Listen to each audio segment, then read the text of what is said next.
doing to help, or can you work with the government to help? What do you mean, work with the government? To help, because you seem to have knowledge about financial liberation, what they should do, and talking about it doesn't seem to change anything. Oh my God. It's like saying, can you work with vampires to protect the blood bank? That's not how it works. They have absolutely no interest in helping anybody. I don't think you people really understand what we are dealing with. They have no interest whatsoever in helping. They have every interest in impoverishing. Okay? They believe that poor people are easier to govern, and it's a lot more difficult for poor people to get involved in politics, and they would rather they don't. So the agenda to impoverish people is so strong on Museveni's agenda. As an individual, I'm not talking about generally system, the president himself, that is at the heart of everything he does, to impoverish people. Now, how can I, who wants to empower people economically, work with somebody who is working to disempower them? Okay, it doesn't work like that.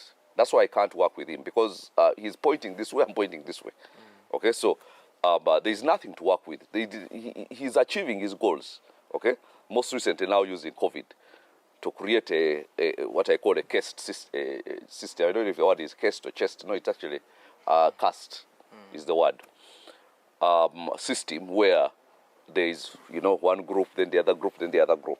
You understand? And it's a very powerful tool for political manipulation, creating a caste system. Now, that's why some people are going to school, others are on Zoom, others are nowhere. Okay? That's why the education system has been systematically dismantled, okay, over the period of time. Now look at somebody who is finishing P7, who has sat for P7. When I sat for P7 in 1984, I could read books of this volume. I mean, I would read. Now look at the people who are coming out of P7. Is it their fault? No, it isn't. It is the fault of this government, which has systematically diluted the level of education. What could be the problem, Mr. Kabuleta? Because we've seen COVID come, and how could they possibly do this? What do you mean, how could they do it? Because schools are closed because there are threats of COVID-19 infecting, because we are having the second lockdown that is actually being lifted. And schools were closed, I think now 2 years, because of COVID-19. The kids could die, the parents, you see what is happening. So how could they do it?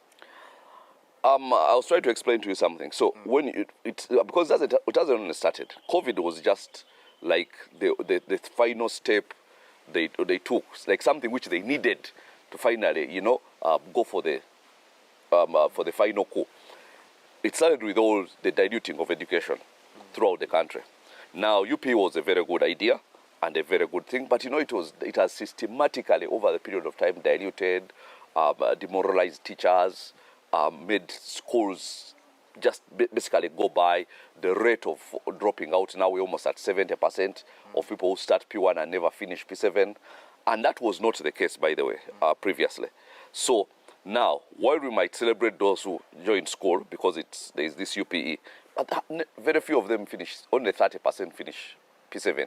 And now, without finishing P7, you've not even acquired enough literary skills to help you ahead, So basically, almost illiterate without at least P7. Now, even those who are finishing P7, what's the level of education that they have? Real learning. What can they do in comparison to what they could do before?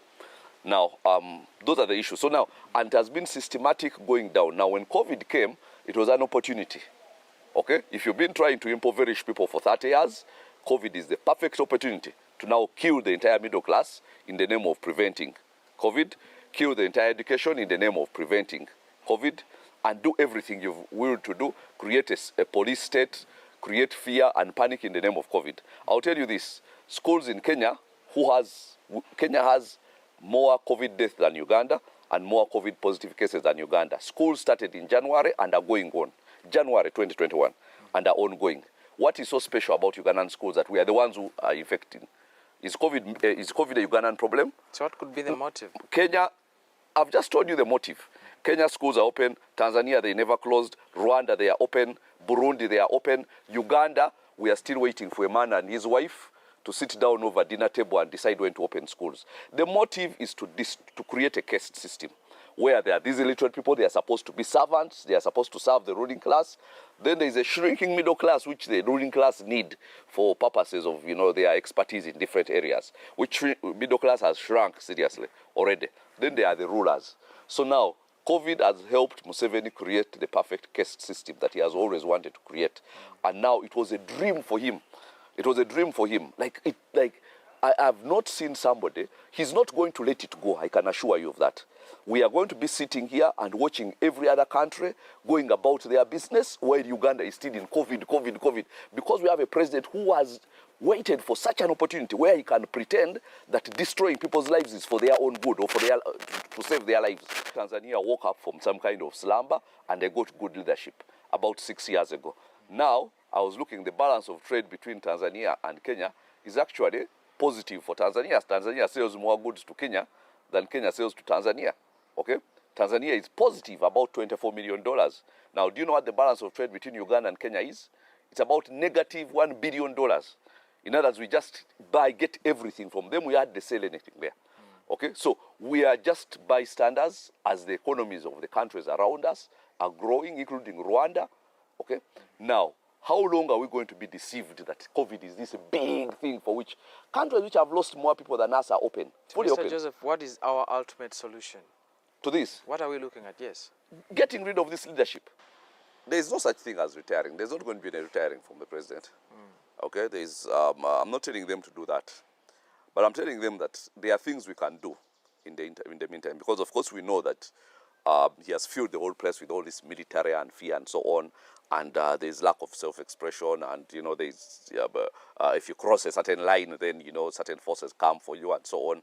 So there's fear among Ugandans, and there's a limit to what they are going to do. And in as much as we can call them to rise up, we know what is feasible and what is not. Okay, but in the meantime, there are so many things that can be done as we prepare for that moment. Okay, because we are not the only country that has been ruled for 30-something years by a dictator who seemed invincible. But when they seem invincible is actually when they are at their weakest. Remember what happened to Mobutu? 30 how many years? 32, 33 years. And people have given up, they have just decided to. Then 1 minute they wake up and Mobutu is no more. But then Zaire is not ready for life after Mobutu.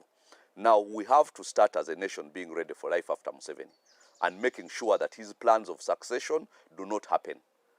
Okay? Because he has a plan. And while he's closing everybody out from the political space, he's actually building something down underground, which is just about to blow up in people's faces. And now if it finds them not ready, because they have not been preparing themselves, then actually, in as much as it's going to be the most unpopular thing, it might take place because you are not counter-organizing. So we can organize. And the organization doesn't say that we are going to let him rule for life. But then the thing is, and if he rules for life, how old is he? Okay? But we don't, if something happens before that, Mugabe was supposed to rule for life, wasn't he? But then something happened and he was out before he died. Okay, he died just shortly after. But then, so there are things which happen. And we have to be ready for life after Museveni. The question is not whether he's going to go. He's going to go one way or the other. The question is, are we as Ugandans ready now to pick up the pieces of this total? See you next time. A powerful sit-down there with former presidential candidate Joseph Kabuleta. We do move on. Christians today flocked different places of worship after a long period of time. The turnout today was, however, low, mainly due to the COVID-19 pandemic. At Namirembe Cathedral, Reverend Kano Jonathan Chisawuzi spoke out on the increasing cases of domestic violence among the families.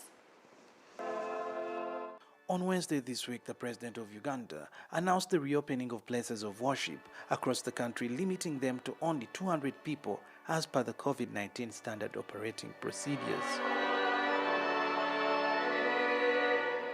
Limit the number of worshippers at any one time to not more than 200, provided the place of worship can ensure physical distancing of 2 meters on either side and adequate aeration. Today, a cross-section of people from different areas stormed places of worship, including Namirembe Cathedral, to give praise to the Almighty God. Being the first service of its kind since closure, worshippers first washed their hands before got in line to be checked with infrared thermometers. Hand sanitizer was also available in plenty. Inside the church, worshippers took the initiative to maintain social distance. A bench of 8 people this time round was occupied by only 2 people. Preaching at the cathedral was led by Reverend Canon Jonathan Chisauzi, who was stunned by the few Christians who turned up for the first service since reopening. Someone was commenting that man is always funny, wanting what is not. When it is sunny, he wants it rainy or cool, and when it is cool, he wants it hot. So when the churches were not open, people were asking and crying for the churches to be open. But now that the churches are open, they are now, I believe that some are giving excuses that maybe people will come in